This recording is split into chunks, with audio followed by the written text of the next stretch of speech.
Caras e caros, a moderna teoria monetária, ou mais conhecida como MMT, passou a ter uma certa repercussão no Brasil nos últimos tempos, né? Não vou dizer que virou uma modinha, porque ainda são poucas as pessoas que tratam da moderna teoria monetária, e mesmo aqueles que apresentam e discutem a moderna teoria monetária na internet, nas redes sociais, não têm muita ideia do que estão falando. Isso é claramente o resultado de uma limitação na discussão teórica no Brasil, né? Para não falar da discussão teórica em geral, da discussão da teoria monetária em particular. E o problema principal é que essa teoria monetária moderna ela passou a ser incorporada por autores que professam um certo ponto de vista marxista, né? E aí você vê a confusão maior ainda, porque aí não é só um déficit em teoria monetária em geral, mas é principalmente um déficit na teoria monetária do Marx e na teoria do valor. Mas recentemente a atenção maior à MMT ocorreu exatamente porque foi aventada aí a hipótese de o principal representante hoje da moderna teoria monetária no Brasil, o André Lara Rezende, compor a equipe econômica do Lula, né? Um movimento aí político que já tinha ocorrido desde o início do ano, quando teve alguma conversa entre a equipe do Lula e o André Lara Rezende, né?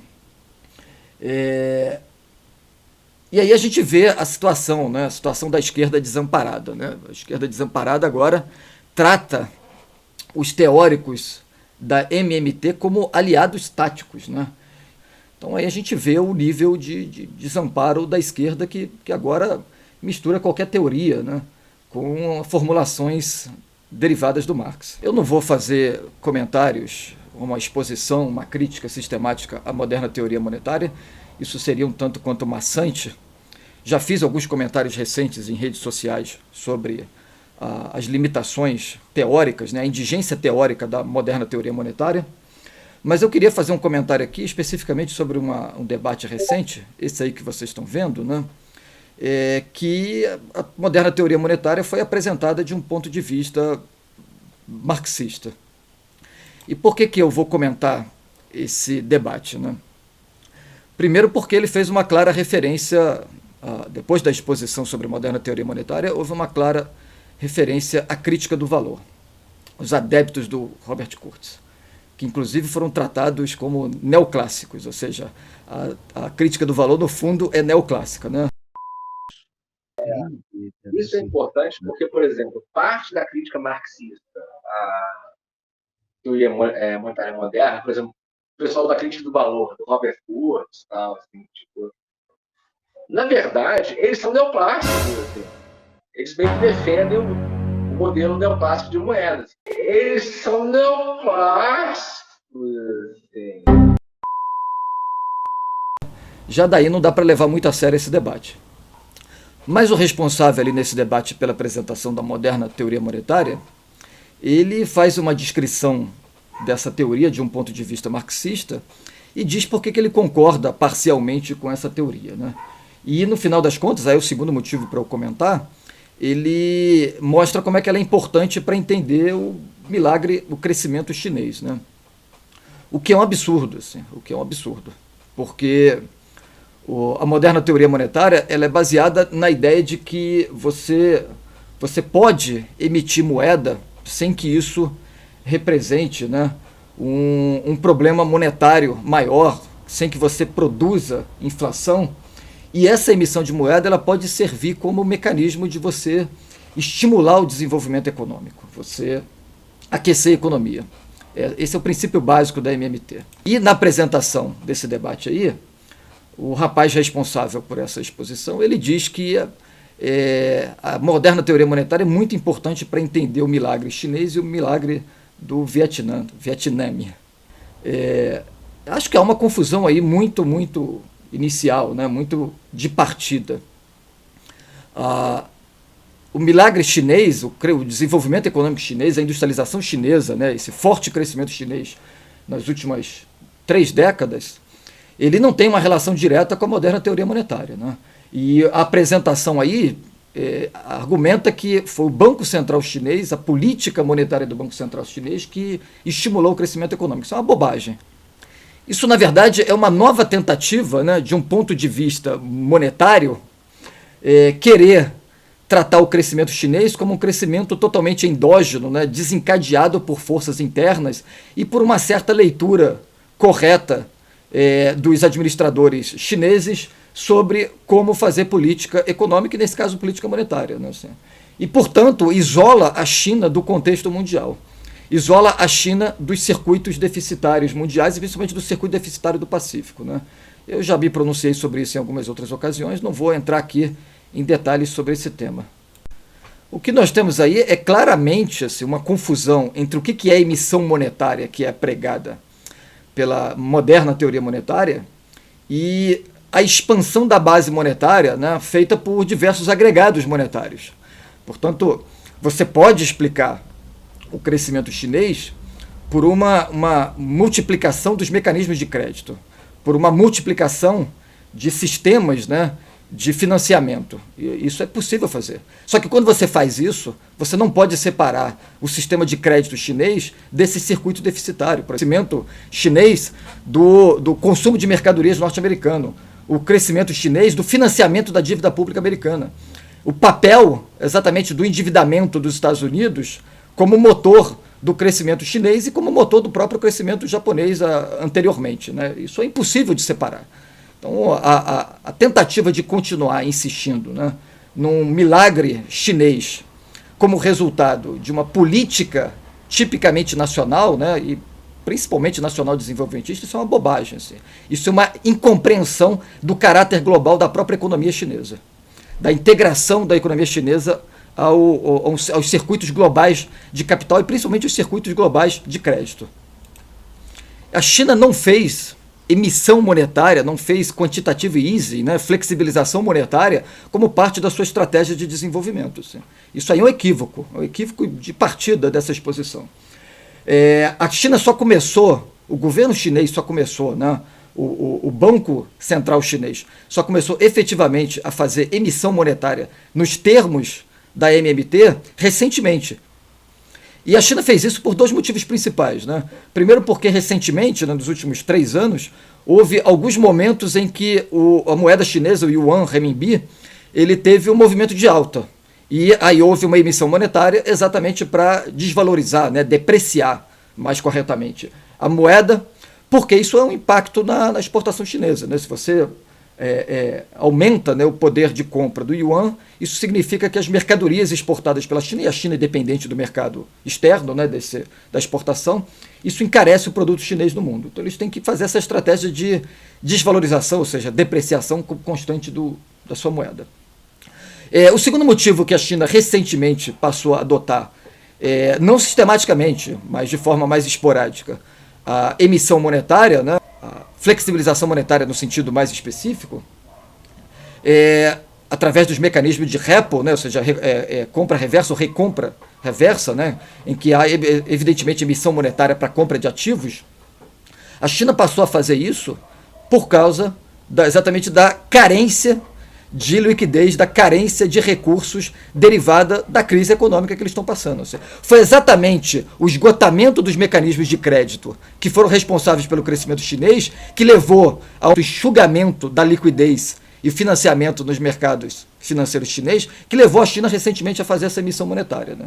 Mas isso ainda de forma esporádica. Né? E os chineses estão agora usando, né, todos os mecanismos possíveis para expandir, tentar continuar a expansão do crédito, que é a principal forma de financiamento. Né? Então daí já tem um problema aí, que é a incompreensão da diferença entre o sistema monetário e o sistema de crédito, que está muito claro, por exemplo, na obra do Marx. Né? Então, voltando aqui a essa apresentação, né, está aí novamente, o defensor ali da MMT, o defensor envergonhado, né, afinal de contas ele é marxista, então não pode ser entusiasmado com a MMT, ele diz que a moderna teoria monetária ela tem uma importância porque ela é capaz de descrever o que nós vivemos no mundo em termos econômicos, em termos de política monetária nos últimos anos. Ou seja, então, como ela é uma teoria, né, que consegue descrever precisamente a realidade, ela tem uma validade significativa. Né? E aí já está errado, assim, já tá equivocado, porque assim, o que a moderna teoria monetária não fez foi descrever precisamente a realidade nos últimos anos. Porque o argumento da MMT é de que a experiência dos bancos centrais de flexibilização quantitativa nos últimos anos demonstrou, né, que a antiga teoria quantitativa da moeda está equivocada, porque essa teoria pressupõe que se você expandir a massa monetária, expandir a base monetária, se você emitir moeda, você acaba produzindo inflação.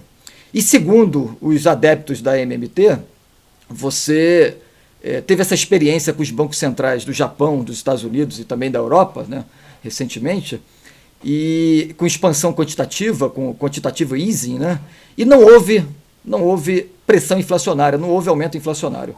Vou deixar aqui, inclusive, um trecho, né, do André Lara Rezende, né, esse cavaleiro da triste figura brasileiro da moderna teoria monetária, dizendo exatamente isso, assim, que quantitative easing não gerou inflação no mundo. Assim, eu não sei onde é que eles estiveram nos últimos anos para falar isso. Assim. Então, assim, a moderna teoria monetária ela só é capaz de descrever precisamente a realidade que foi produzida pela cabeça deles. Assim. Porque o que não faltou nos últimos anos no mundo foi exatamente inflação. É porque as pessoas têm uma compreensão de inflação que é a compreensão ali dos índices inflacionários que aparecem na televisão, assim, que o IBGE mede, que os institutos oficiais medem. Né? A inflação tem diversos modos de ser medida. Né? Uma delas é o índice geral de preços, né? O índice de preços ao consumidor, outra é o índice de preços ao produtor. E a inflação ela representa exatamente a perda do poder de compra da moeda. Se a gente pegar a experiência mundial nas últimas décadas, né, particularmente de 2008 em diante, quando a quantitative easing se torna sistemática, o que não faltou no mundo é exatamente o processo inflacionário. Desde que a expansão monetária dos bancos centrais se tornou norma, ou seja, os bancos centrais eles emitem dinheiro, mas eles não emitem dinheiro no sentido convencional que a gente conhece, né, que os professores falam, né, de imprimir dinheiro e distribuir para a população. Isso não existe, né? Isso não existe recentemente. A expansão monetária feita pelos bancos centrais ela é feita através de mecanismos, né, de depósito na conta de determinadas empresas, de instituições, fundos de investimento, etc., com a contrapartida da compra dos títulos que são propriedade dessas instituições. Assim. Então, o governo, na verdade, os bancos centrais, o Tesouro, ele emite dinheiro, né, ele emite moeda para que os governos, os bancos centrais, possam comprar ativos no mercado financeiro. E aí nós já temos o ponto fundamental. Assim. É que a emissão monetária recente, né, a moderna emissão monetária, a qual a moderna teoria monetária faz referência, né, e defende com, dependendo do autor ali, pedindo um pouco mais de política keynesiana, né, essa expansão monetária recente, ela produz inflação de ativos financeiros. Então, o resultado é a multiplicação de bolhas financeiras nos últimos anos, nas últimas décadas, no mundo todo. Porque uma bolha financeira é exatamente a inflação de ativos. Esse que é o problema principal. Assim. A ignorância dessa teoria diz, não, a gente não está percebendo o processo inflacionário, mesmo com expansão monetária, porque no dia a dia aqui a gente não percebe a mudança de preço. Assim. A superestrutura financeira ela está inchando exatamente por essa emissão monetária. E aí você vai ter, né, uma expansão monetária desencadeando a bolha de mercado de ações, bolha do mercado acionário. Segundo, a liquidez colocada na mão dos investidores leva eles a especular com o mercado de terras urbano, ou seja, uma bolha imobiliária. Isso é significativo. Né? Aí o sujeito paga um aluguel absurdo num bairro periférico e não entende que isso é um processo global de inflação imobiliária decorrente exatamente da expansão financeira, da expansão do crédito e da expansão monetária. Inclusive, isso explica por que na China, né, há uma disparidade dos preços imobiliários em relação aos salários. Isso explica, por exemplo, que hoje na China, né, em Pequim, um indivíduo com salário médio demora 50 anos para comprar um imóvel. que é um recorde. Isso é uma bolha imobiliária. Isso é um dos mecanismos principais do crescimento do milagre econômico chinês. Mas os defensores, né, do capitalismo de Estado chinês, da burocracia estatal chinesa, né, do socialismo com características chinesas, eles continuam a ignorar isso, continuam a virar as costas para esse fenômeno. Então nós temos uma bolha no mercado acionário, uma bolha imobiliária, uma bolha também no mercado de terras rural, agrícola. Isso é algo mundial, por exemplo, a apropriação de terras, né, fundos de investimento comprando terras no Brasil, chamado land grabbing. Isso é um fenômeno mundial, uma especulação com terras com ativos imobiliários, né, rurais, que gira o mundo, os fundos imobiliários buscando esses ativos no mundo inteiro. Então nós já temos aí 3 mecanismos, né, inflacionários decorrentes desse aumento de liquidez. Um quarto que a gente poderia citar, né, aí é todo o mercado de luxo, de bens de luxo, né? Mercado de arte, que na China também é muito importante, né? Iates de luxo, carros de luxo, enfim. Então o que nós temos aí é uma especulação com ativos, né, de luxo, que é o resultado exatamente dessa expansão quantitativa, dessa expansão monetária. Isso leva ao inflacionamento desses mercados. Isso leva à concentração de riqueza, isso leva ao aumento da desigualdade, isso leva à multiplicação dos bilionários do mundo. Os adeptos aí do socialismo chinês, eles são incapazes de explicar por que a China hoje é o segundo país com o maior número de bilionários do mundo, só perde para os Estados Unidos. Exatamente por causa da multiplicação do crédito relacionado à expansão monetária, mas não expansão monetária decorrente do próprio governo chinês, que agora está começando a fazer isso de forma sistemática, mas decorrente da expansão monetária lá nos Estados Unidos, na Europa, no Japão. Além dessa inflação de ativos, né, essa inflação dos mercados imobiliários, dos mercados acionários, dos bens de luxo, etc., nós temos uma outra demonstração muito clara do processo inflacionário nos últimos anos, né? Desde que o Nixon acabou, né, com o sistema dólar-ouro, que o sistema de Bretton Woods foi destruído, o dólar ele teve uma depreciação em relação ao ouro de 5.000%. Isso é inflação, ou seja, perda de poder de compra da moeda. Só que grande parte desse processo de depreciação do poder de compra do dólar, que é a moeda hegemônica mundial, ocorreu nos últimos 15 anos, desde 2008, quando o processo de quantitative easing se torna sistemático. Aí é uma explosão do preço do ouro comparado ao dólar. É claro, aí novamente, né, a incapacidade de articular teoricamente as categorias com a realidade do mundo global. É claro, nos Estados Unidos isso não aparece com a inflação, como a inflação cotidiana, a inflação nos mercados convencionais, nos bens ordinários, nas mercadorias cotidianas. Por quê? Porque os Estados Unidos detêm a moeda hegemônica e, portanto, quando ele emite moeda, ele está exportando inflação para o resto do mundo. Então nós temos processos inflacionários, né, na superestrutura financeira, a depreciação do dólar comparado a outras reservas de valor. E o resultado de tudo isso é que quando essa superestrutura financeira, né, essa massa de crédito, essa massa monetária, agora adicionado, né, através dos mecanismos de expansão quantitativa, quando tudo isso começa a se esgotar, quando todo esse sistema começa a ruir, essa superestrutura financeira, inflacionada pela expansão de liquidez, ela começa a precipitar. E aí a gente começa a sentir inflação no dia a dia, a inflação cotidiana, a inflação no índice de preços ao consumidor. Exatamente depois dessa experiência monetária inédita, né, os Estados Unidos está tendo uma inflação que é recorde em 40 anos. A Europa está tendo uma inflação recorde, né, em 40 anos. A Inglaterra está ultrapassando os 40 anos de recorde inflacionário. Ou seja, a gente está começando a bater os recordes que foram estabelecidos lá na década de 80 e no final dos anos 70, que é exatamente o momento em que foi pela primeira vez experimentada os resultados da desconexão entre mercadoria e dinheiro, do fim do sistema de Bretton Woods, do fim do lastro monetário e, portanto, o início da estagflação. A moderna teoria monetária é incapaz de compreender isso. E mais ainda quem quer misturar isso com o marxismo. Que aí a gente chega no ponto da exposição desse debate aí, né? O que se argumenta nesse debate?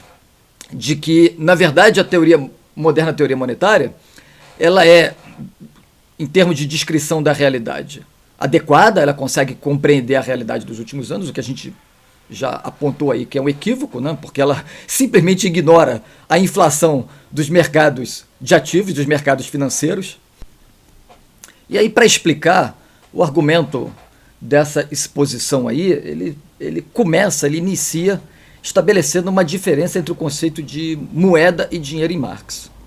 E o que é impressionante é que isso é feito logo no início dessa exposição sobre a moderna teoria monetária, só que menos de 10 minutos depois ele consegue apresentar a mesma diferença entre dinheiro e moeda completamente contrária. Assim, ou seja, ele consegue se desdizer 10 minutos depois que ele começou a apresentar conceitualmente a diferença entre moeda e dinheiro em Marx. Essa diferença não existe no Marx. O que existe é uma diferença, né, entre os planos da exposição categorial, né, o desdobramento da complexidade do capital, que vai se encaminhando, né, do ponto de vista do seu conteúdo social para a sua aparência socialmente necessária. Porque ele não consegue compreender a relação umbilical entre mercadoria e dinheiro, como a moeda já é de partida, né, uma mercadoria que em determinado momento, né, por causa das suas qualidades específicas, se torna o equivalente geral, e a partir daí ela passa a funcionar como um padrão de preços. Aí a confusão é completa, né? A confusão vai se acumulando. Primeiro, a incapacidade de estabelecer uma relação umbilical entre mercadoria e dinheiro, que é o ponto de partida da teoria monetária do Marx. Segundo, essa confusão aí entre o plano da aparência, né, da manifestação, e o conteúdo social da riqueza. E isso vai se comunicando, né, para a incapacidade de articular a relação entre valor e preço. E claro, isso tudo tem uma justificativa, né? Por que tem uma justificativa? Porque quando ele vai olhar lá para trás e ler o Marx, quando ele vai interpretar a teoria do valor do Marx, ele não consegue saltar o Keynes. E aí faz essa mistura entre marxismo e keynesianismo. Né? Claro, toda a leitura do Marx ela é determinada historicamente, né? Só que a gente precisa saltar por essa obstrução que o Keynes faz na nossa compreensão. E isso não é um problema só deles, isso é um problema de boa parte da teoria da esquerda no Brasil. Se a gente pegar, por exemplo, os textos, né, os livros do Luiz Gonzaga Beluso, que é talvez o economista de esquerda mais importante hoje, que tem maior repercussão, né? Eu peguei aqui meio que aleatoriamente o artigo O Dinheiro e as Transfigurações da Riqueza. Então ele diz que, tanto na perspectiva keynesiana quanto na marxista, o dinheiro é simultaneamente um bem público e um instrumento de enriquecimento privado. O dinheiro no Marx não é um bem público. O dinheiro no Marx ele é a representação de uma riqueza abstrata que é socialmente produzida, mas ela é uma riqueza abstrata exatamente porque ela é o resultado da produção individual, da produção privada, da produção de indivíduos autonomizados, de indivíduos separados, de mônadas sociais que só estabelecem nexos sociais através da mercadoria e do dinheiro. Então ela é a representação exatamente da categoria do trabalho abstrato. E aí outro problema aí do nosso colega aí da exposição sobre MMT, porque simplesmente na confusão entre mercadoria e dinheiro, o conteúdo social e a manifestação desse conteúdo social na mediação entre os indivíduos, né, ou seja, o dinheiro, e a relação entre valor e preço, ele simplesmente passa batido no trabalho abstrato. Para ele, no fundo, o valor ele só se realiza, só existe no mercado, na troca. E esse é o fundamento aí da discussão.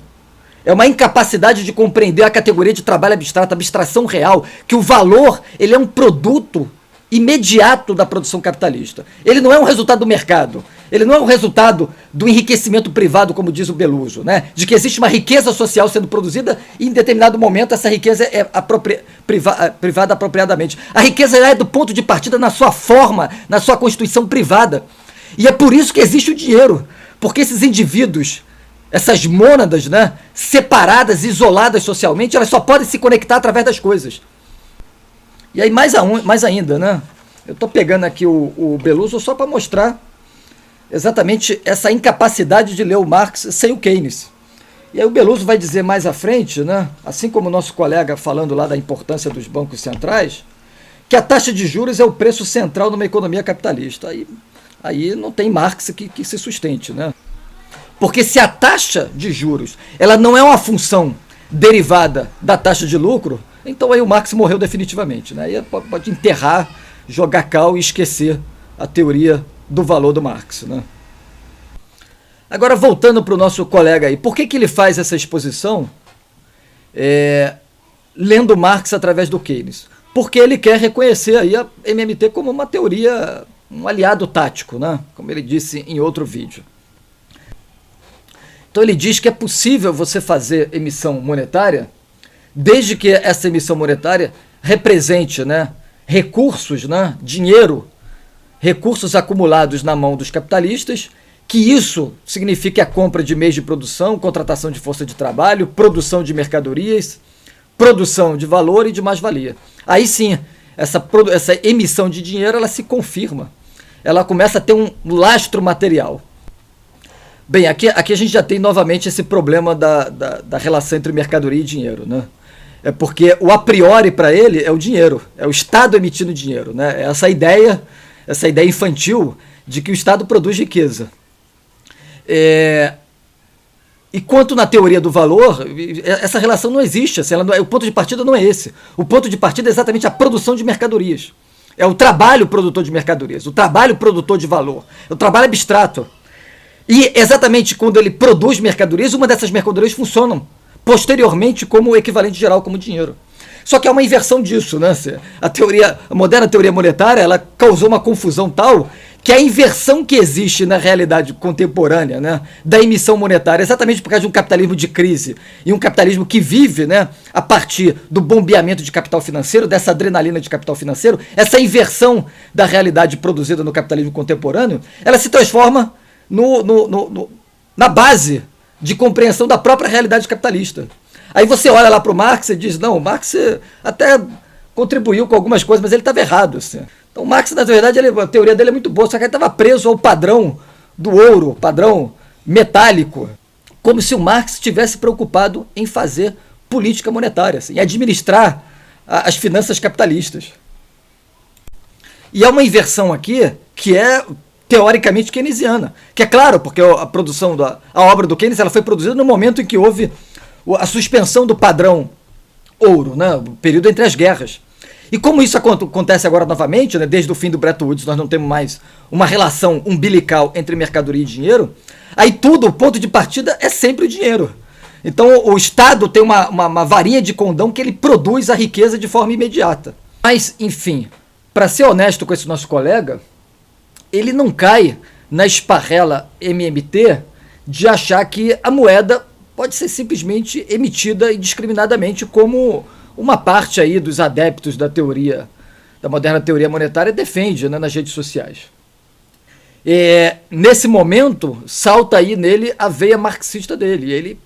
E ele enfatiza que a emissão monetária feita pelo Estado tem que, posteriormente, passar pelos circuitos produtivos e gerar riqueza social, né? Só que para ele essa riqueza social ela é materialmente visível, né? Aí cai na ontologia do trabalho. Mas isso é algo que deve ser elogiado, assim, porque pelo menos ele não caiu no lugar comum da internet que considera que é possível emitir dinheiro indiscriminadamente. Assim. Quando a própria moderna teoria monetária ela estabelece uma relação, né, uma proporção. A emissão monetária ela tem que estar articulada com a expansão da economia. Ou, em algumas versões, né, da moderna teoria monetária, a expansão monetária ela tem que ser produzida gradualmente de acordo com a redução da capacidade ociosa. Exatamente porque ela aquece os meios de produção. Né?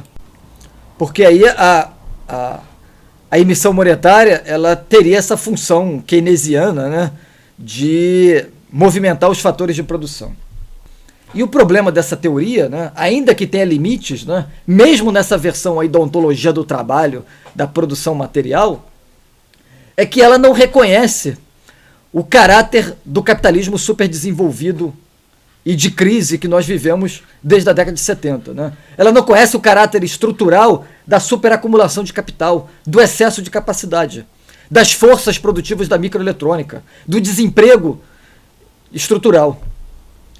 a experiência recente dos Estados Unidos mostrou exatamente como é que isso é um fracasso, assim. Porque a expansão monetária recorde que ocorreu nos últimos anos por causa da pandemia, né, com trilhões de dólares sendo emitidos através da compra de ativos, né, do aumento do balanço do Banco Central norte-americano, né, do Fed, essa emissão monetária ela não representou uma melhora do nível de produção dos Estados Unidos. Houve uma pequena retomada aí pós-pandemia, só que a ociosidade da indústria norte-americana, da produção norte-americana, está batendo em 1/4 de toda a capacidade instalada nos Estados Unidos. Ou seja, mesmo com todo o fluxo monetário que foi jogado na economia, a capacidade ociosa, ou seja, a superacumulação de meios de produção, ela permanece porque ela é superacumulação estrutural. E esse é o problema da crise estrutural do capitalismo. O mesmo acontece na China, com uma capacidade ociosa gigantesca, com uma indústria automobilística, que é a maior do mundo, que funciona hoje com 40% de sua capacidade. Exatamente porque não tem onde enfiar automóveis que eles têm capacidade de produzir. Esse é o problema fundamental. O problema fundamental aqui é que os teóricos da MMT, e pior ainda, né, aqueles que fazem uma miscelânea da MMT com Keynes e com Marx, eles estão ignorando que o problema não é o problema da teoria. O que não se trata é ficar olhando lá para o Marx lá no passado e dizer, não, o Marx tem algumas contribuições, mas ele errou na interpretação do capitalismo. Porque a gente não pode olhar o capitalismo de hoje e dizer que o Marx estava errado, porque já não existe mais lastro monetário. Porque o Marx, em determinado momento, no livro 3, né, ele fala, não devemos jamais esquecer que o dinheiro na forma de metal precioso permanece o fundamento do qual o sistema de crédito, por sua natureza, jamais se pode desvencilhar. Ele está dizendo isso, ele não está dizendo que ele defende o padrão metálico. Ele está dizendo que no coração do capitalismo existe uma relação inseparável entre mercadoria e dinheiro. E que essa relação é uma relação contraditória, é uma relação antitética. E claro, há momentos em que essa relação ela produz tal tensão que eles se afastam. É possível uma expansão monetária mesmo com padrão monetário metálico, né, o lastro metálico estabelecido. Isso é inevitável, Marx reconheceu isso na época dele. Só que a separação definitiva dessas duas categorias básicas do capitalismo, mercadoria e dinheiro, ela é destrutiva, ela é socialmente destrutiva. E é por isso que os bancos centrais, nos últimos anos, nas últimas décadas, para ser até mais preciso, né, eles têm alternado políticas de austeridade e políticas de flexibilização monetária. Então eles alternam o momento em que eles querem aquecer a economia através de uma injeção, né, de adrenalina monetária, e outros que eles têm que conter essa massa monetária por causa dos efeitos inflacionários dessa expansão.